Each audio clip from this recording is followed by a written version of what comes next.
നമസ്കാരം, CCTV വാർത്തയിലേക്ക് സ്വാഗതം. പ്രചരണം അവസാന ലാപ്പിലേക്ക്. ആദ്യം തെരഞ്ഞെടുപ്പ് വാർത്തകൾ.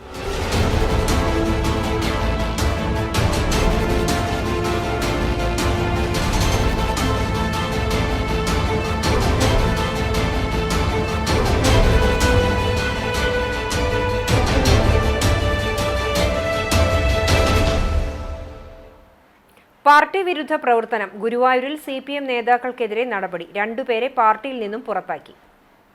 CPM കോട്ടപ്പടി ലോക്കൽ കമ്മിറ്റി അംഗങ്ങളായ ലിസി ബൈജു, UK സുധീർ എന്നിവരെയാണ് സംഘടനാ വിരുദ്ധ പ്രവർത്തനങ്ങൾ നടത്തിയതിനാൽ പാർട്ടിയുടെ പ്രാഥമിക അംഗത്തിൽ നിന്നും പുറത്താക്കിയത്. ഇവർക്ക് ഇനി മുതൽ പാർട്ടിയുമായി യാതൊരു ബന്ധവും ഉണ്ടായിരിക്കുന്നതല്ലെന്ന് CPM ജില്ലാ സെക്രട്ടറി KV അബ്ദുൽ ഖാദർ അറിയിച്ചു. വാർഡ് 38-ൽ LDF ഔദ്യോഗിക സ്ഥാനാർത്ഥിക്കെതിരെ വിമത സ്ഥാനാർത്ഥിയായി മത്സരിച്ചതിനാലാണ് ലിസി ബൈജുവിനെ പുറത്താക്കിയത്. പുറത്താക്കപ്പെട്ട UK സുധീർ ഇവർക്ക് പിന്തുണ നൽകി പരസ്യമായി പ്രചരണ രംഗത്ത് വന്നിരുന്നു. കോൺഗ്രസ് കാലങ്ങളായി ജയിച്ചു വന്നിരുന്ന വാർഡ് CPI പ്രതിനിധി അനീഷ്മ ഷനോജ് 2015-ൽ പിടിച്ചെടുത്തതാണ്. 2020-ലും ഈ വാർഡിൽ അനീഷ്മ തന്നെയാണ് വിജയിച്ചത്. ഇവർ ഗുരുവായൂർ നഗരസഭ വൈസ് ചെയർപേഴ്സണും ആയിരുന്നു. എന്നാൽ ഇപ്പോൾ ഈ വാർഡ് പ്രാദേശിക CPIM നേതാക്കൾക്ക് മത്സരിക്കാൻ വേണമെന്നാവശ്യപ്പെട്ടാണ് തർക്കങ്ങളുടെ തുടക്കം. ഒരുമനൂർ ഗ്രാമപഞ്ചായത്തിലെ സ്ഥാനാർത്ഥികളുടെ നേതൃത്വത്തിൽ വ്യാജ ഫോമുകൾ നൽകി ജനങ്ങളെ തെറ്റിദ്ധരിപ്പിക്കുന്നുവെന്ന് ഒരുമനൂർ പഞ്ചായത്ത് സെക്രട്ടറി ഷിബുദാസ്. ഇത്തരത്തിൽ ഒരുമനൂർ പഞ്ചായത്തിന്റെ ലേബലിൽ അച്ചടിച്ചിട്ടുള്ള ഫോമുകൾ വ്യാജമാണ്. ഒരു അപേക്ഷാ ഫോറവും ഗ്രാമപഞ്ചായത്ത് ഇറക്കിയിട്ടില്ല. ഇടതുപക്ഷ സ്ഥാനാർത്ഥികൾ വീടുകളിൽ വിതരണം ചെയ്യുന്ന അപേക്ഷാ ഫോം വ്യാജമാണെന്നും പഞ്ചായത്ത് അങ്ങനെയൊരു ഫോം ഇറക്കിയിട്ടില്ല എന്നും സെക്രട്ടറി അറിയിച്ചു.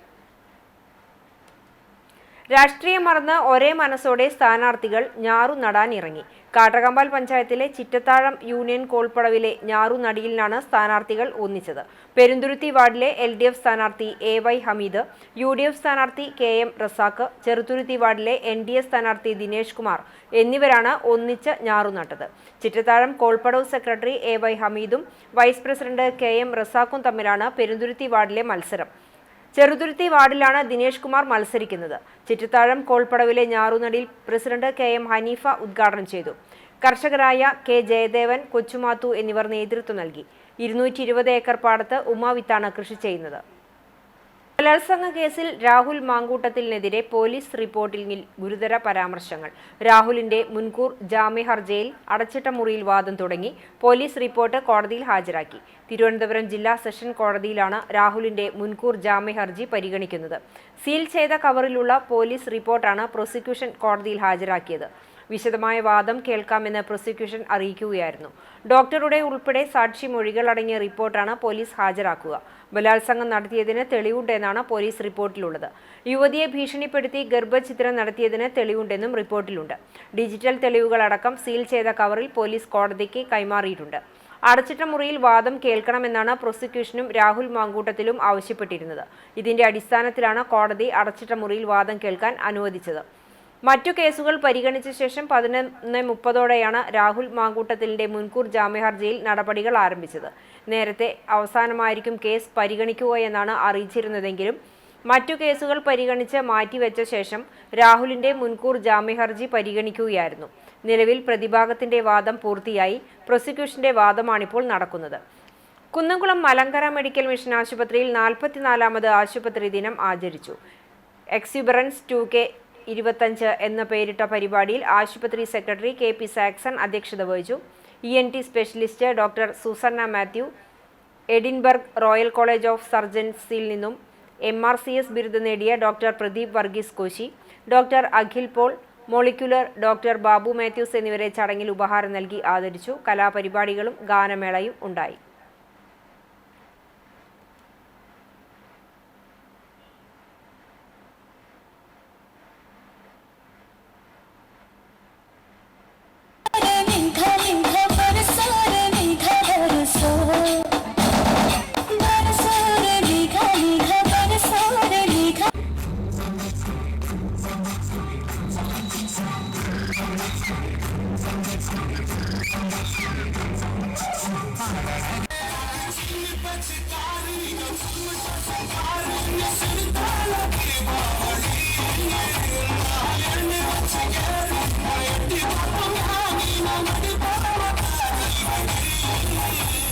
ദേശവിളക്കിനിടെ ലഭിച്ച സ്വർണ്ണമാല ഉടമസ്ഥനെ കണ്ടെത്തി തിരിച്ചേൽപ്പിച്ച് ചാലിശ്ശേരി കടവാരത്ത് ശരത്ത് മാതൃകയായി.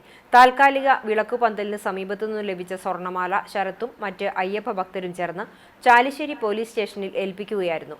കൗക്കോട് ശിവക്ഷേത്രത്തിന് സമീപം താമസിക്കുന്ന വിജീഷ് രശ്മി ദമ്പതികളുടെ മകൾ 7 വയസ്സുള്ള അദ്രിജയുടെ മാലയാണ് നഷ്ടപ്പെട്ടത്. സാമൂഹ്യ മാധ്യമങ്ങളിലൂടെ വിവരം അറിഞ്ഞതിനെ തുടർന്ന് ഇവരെത്തി മാല കൈപ്പറ്റി. ഒരു പതിറ്റാണ്ടിലധികമായി എല്ലാ വർഷവും ശബരിമല യാത്ര നടത്തുന്ന ശരത്തും കൂട്ടരും കഴിഞ്ഞ 6 വർഷമായി ചാലിശ്ശേരിയിൽ നിന്നും കാൽനടയായാണ് ശബരിമല യാത്ര നടത്തുന്നത്. എരുമപ്പെട്ടി പഴവൂർ ശ്രീ ധർമ്മശാസ്ത്ര ക്ഷേത്രത്തിൽ ദേശവിളക്ക് മഹോത്സവം ആഘോഷിച്ചു. പുലർച്ചെ വിശേഷാൽ പൂജകൾ, ഉച്ചയ്ക്ക് വിളക്കുപന്തലിൽ എഴുന്നള്ളിച്ച് വെക്കൽ എന്നിവ നടന്നു. വൈകിട്ട് 6-ന് പഴവൂർ ശ്രീ കോട്ടയിൽ ഭഗവതി ക്ഷേത്രത്തിൽ നിന്നും ഉടുക്കുപാട്ടിന്റെ അകമ്പടിയോടെ പാലക്കൊമ്പ് എഴുന്നള്ളിച്ച് രാത്രി 9 മണിയോടെ വിളക്കുപന്തലിൽ എത്തിച്ചേർന്നു. തുടർന്ന് കുട്ടഞ്ചേരി രാജേഷ് വെളിച്ചപ്പാടും സംഘവും നയിക്കുന്ന ആലിക്കൽ ശ്രീ ധർമ്മശാസ്ത്ര വിളക്ക് സംഘത്തിന്റെ വിളക്ക് യോഗം നടന്നു. അന്നദാനവുമുണ്ടായി. കമ്മിറ്റി ഭാരവാഹികളായ KA Chandran, PR Rahul, EM Suresh, PS Mohanan, P Udayakumar, PN Unnikuttan, KS Rajeev, VR Ranjith, Manikandan എന്നിവർ നേതൃത്വം നൽകി. ജപ്പാനിൽ നടന്ന JTK അന്താരാഷ്ട്ര സെമിനാറിൽ വെച്ച് ഇന്ത്യയിൽ നിന്നും ആദ്യമായി ഹാൻഡ്ഷിപ്പ് പദവി ലഭിച്ച ഞമനേങ്ങാട് ബോധിധർമ്മ JTK ഡയറക്ടറും ചീഫ് ഇൻസ്ട്രക്ടറുമായ അഡ്വക്കേറ്റ് KS മനോജിനെ വിദ്യാർത്ഥികൾ ആദരിച്ചു.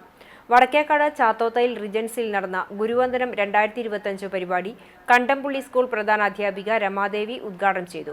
PTA പ്രസിഡന്റ് കൃഷ്ണപ്രസാദ് അധ്യക്ഷത വഹിച്ച ചടങ്ങിൽ മുല്ലശ്ശേരി വേദ അക്കാദമി ഡയറക്ടർ സുവ്രതൻ ഗുരുക്കൾ മനോജിനെ ആദരിച്ചു. Karate association Thrissur general secretary Deepak Shankar, TISKA India chief shihan Usman, Thulasidas Kottappady, PU Shaheen, TM Swaraj, TS Sajeesh, Lenitha എന്നിവരും വിദ്യാർത്ഥികളും രക്ഷിതാക്കളും പങ്കെടുത്തു.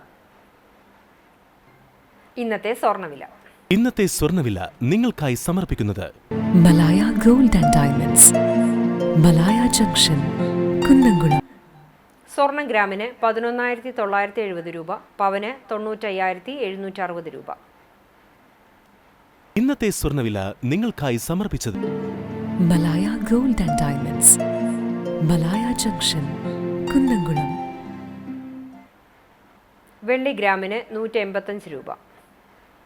ചരമം മറ്റം ചേലൂർ പുല്ലാനിപ്പറമ്പത്ത് ബാലൻ ഭാര്യ പ്രേമ നിര്യാതയായി 76 വയസ്സായിരുന്നു. സംസ്കാരം പിന്നീട് നടക്കും. അഞ്ഞൂർ കുണ്ടുകുളം കുഞ്ഞിപ്പാവ് മകൻ കൊച്ചുമാത്യു നിര്യാതനായി 90 വയസ്സായിരുന്നു. സംസ്കാരം ഇന്ന് ഉച്ചതിരിഞ്ഞ് 4 മണിക്ക് അഞ്ഞൂർ സെന്റ് ഫ്രാൻസിസ് സേവിയേഴ്സ് കത്തോലിക്ക ദേവാലയ സെമിത്തേരിയിൽ നടക്കും. ബാബു, ഷാജൻ എന്നിവർ മക്കളാണ്. ഇതോടെ ഈ വാർത്താ ബുള്ളറ്റിൻ പൂർണ്ണമാകുന്നു. നമസ്കാരം.